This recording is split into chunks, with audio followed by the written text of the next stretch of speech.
So there comes a time in every game where you need to start making things move realistically. We've talked about moving things around the screen, but more importantly, you need to be able to make things look realistic, or at least look like they're moving. And to do this, we need animation. And what we're going to look at today is just how to get that sort of thing to work.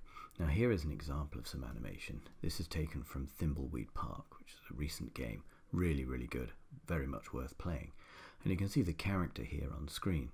She's moving around, twirling around, but actually it's made of a huge number of separate sprites, each one being played after the other one to give us a simulation of movement. But actually, of course, there isn't any movement going on. It's just that your eye blurs it and you think there's some movement happening. So I'm going to show you how to do this in Pico 8.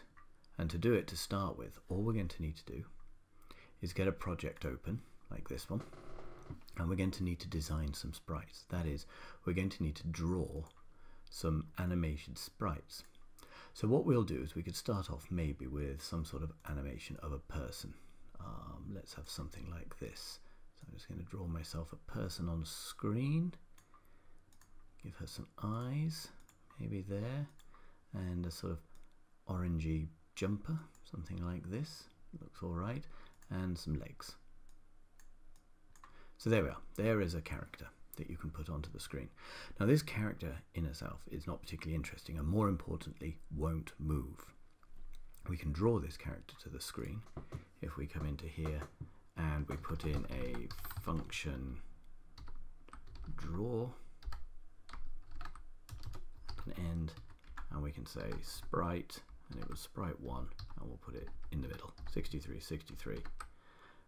And we'll clear the screen before we even start. Clear screen. So if I press escape and run that, there is the character in the middle of the screen. So there's nothing too difficult about that, nothing too complex. That's what you would expect to see. To make the character move, we're going to need to add a couple of extra sprites. We're going to have to add what's called a walk cycle. And you can look up walk cycle on the internet if you want to find better examples of walk cycles. I'm not a particularly great pixel artist, and so I just really have to make do with what I can do in the limited palette and the limited space available on Pico 8. Luckily that seems to flatter what I can manage. But let's put this in. I'm going to copy this sprite and paste it in twice. I find by doing this it keeps everything lined up properly, and that makes everything work a little bit better. Now, because I'm going to want my sprite to move slightly, I'm just going to shift it a little bit. So I'm going to move this one across by pressing the right arrow, that one across by pressing the right arrow, and that one across. It just gives me a bit more room to work in. So the first thing I reckon is that if you're walking, there's a good chance your hair is going to move. So I'm going to move this hair here, and I'm going to take this hair and put it there. Okay. And the other quite clearly obvious thing that's going to happen is the legs are going to move. So on the first strike, you put your front leg forwards, then the front leg straightens up and the back leg moves out, and then you're back to the start. And so we've got a sort of cycle here that we can use. So the key now, of course, is that we no longer want to just draw a single sprite. Now we need to draw one of three. So as soon as we have something that's going to start changing, we're going to need a variable. So we're going to come into here and we're going to declare a couple of variables. The first one is going to be called S, and that's the sprite number that we're going to be drawing. And I can now replace the sprite number with S. So far there won't be a change. The next thing I want is an update function. The reason I need to do this is because we need to separate what's being drawn, which is down here, with what is being calculated, which is up here. Remember, it's always important to separate drawing and calculating. So what I'm going to do is I'm just simply going to go up in steps, incrementing S all the way up until I get to number 3. Okay. When I get beyond 3, I'm going to go back to 1. So I'm going to write this bit of code. S equals S plus 1. That means every time the update cycle runs, S goes up by 1. And then I'm going to say if S is greater than 3, then S equals 1.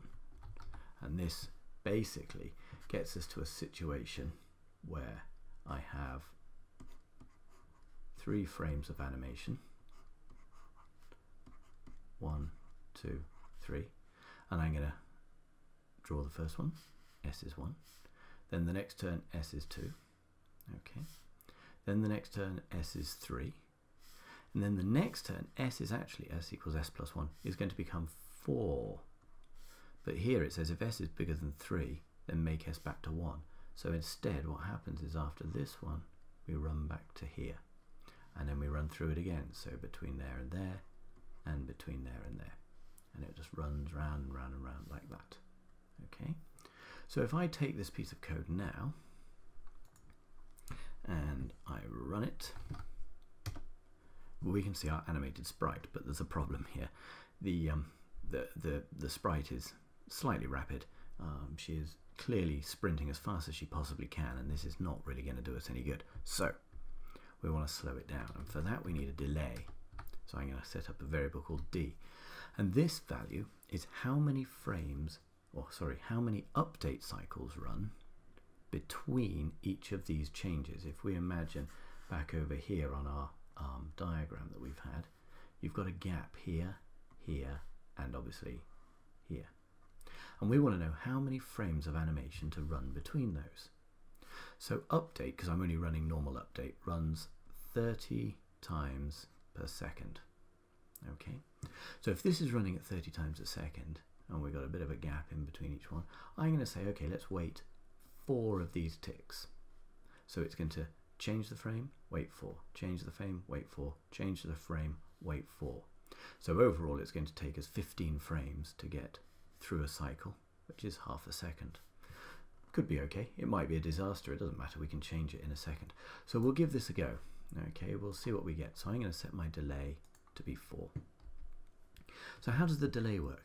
Well, basically what's going to happen is this. In the update function, I'm going to give myself a bit of space, I'm going to make the delay equal the delay minus 1. So in other words, the delay is going to go down and down and down. If the delay is less than 0, in other words, we've got to the end of the delay, then, and end, always remember end, if you've opened up a conditional like if, put the end in. We're going to take this bit of code here and put it into there. Okay, just make sure I line everything up to keep it looking neat. And then finally, I've got to set D back to 4. So what this piece of code has done, if I just neaten everything up, what this piece of code has done is it's done this. It's subtracted 1 from D. So D starts at 4, then it becomes 3, whiz around. 2, it checks, is it less than 0? No, it isn't, whiz around again. 1, whiz around again. 0, whiz around, less than 0. So once D is finally subtracted enough to become less than 0, it runs this. It increments the sprite, checks if the sprite's too big, resets D, runs around again. So if we escape and run this, you see now we have a character that's moving at a much more sensible speed. At this stage, actually what you can now do is copy or cut that whole chunk of code, and I'm going to put it down here in a function. So I'm going to write a function called walking, which doesn't require any variables, and I'm going to paste all of this in. So I've pasted all that into walking, and instead up here I can say walking. And if I escape and run, we still get the same thing. This is useful because it keeps the update function from getting too cluttered. Now, in order to make this look really good, I'm going to put an X value in.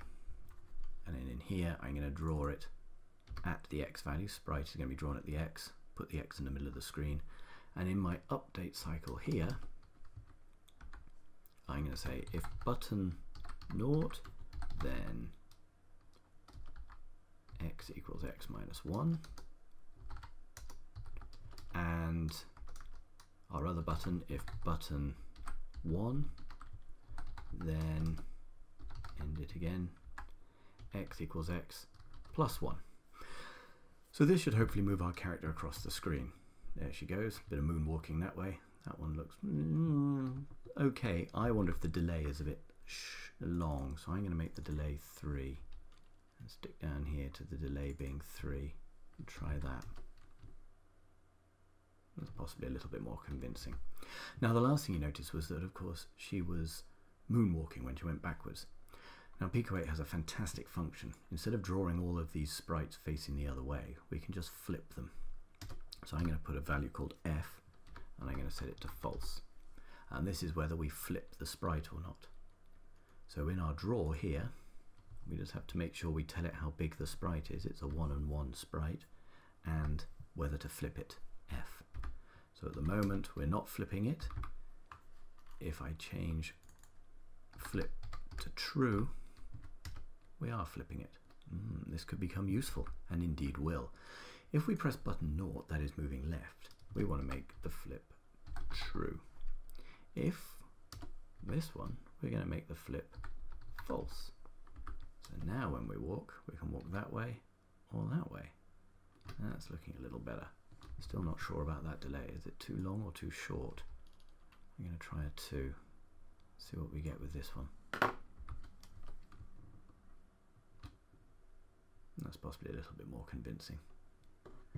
Now, the final thing is if she's not walking, we really don't want her to be walking at all. So the final thing I'm going to put in is a variable for walking, which is false. And every turn we're going to assume that she isn't walking. We're going to say walking is false. But if we press a button, walking is true. Okay? So if we press the button, we're saying yes, she is walking. And now we just say if we're walking, then do the walking bit of code. This is the advantage of wrapping walking in a function by putting it all down here.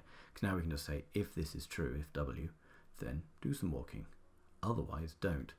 So what do we do if it's not walking? Well, if it's not walking, we need to expand this slightly. We need to set the sprite back to 1. The reason being that's the resting sprite. So if we run it, there she is resting, and we can walk, stop, walk over here, and stop. And that's how you can add animation to your games, or at least how you can add animation to your games very simply. As soon as you start to do some slightly more complicated things, this sort of structure becomes quite unwieldy. But nonetheless, wrapping up a walking animation in a function and then using it when you need to, combining it with the flipping to make it happen in both directions, is really, really useful. But the two most important things here are changing the sprite and potentially having a delay between each sprite. And that's all in this function down here that takes care of the walking.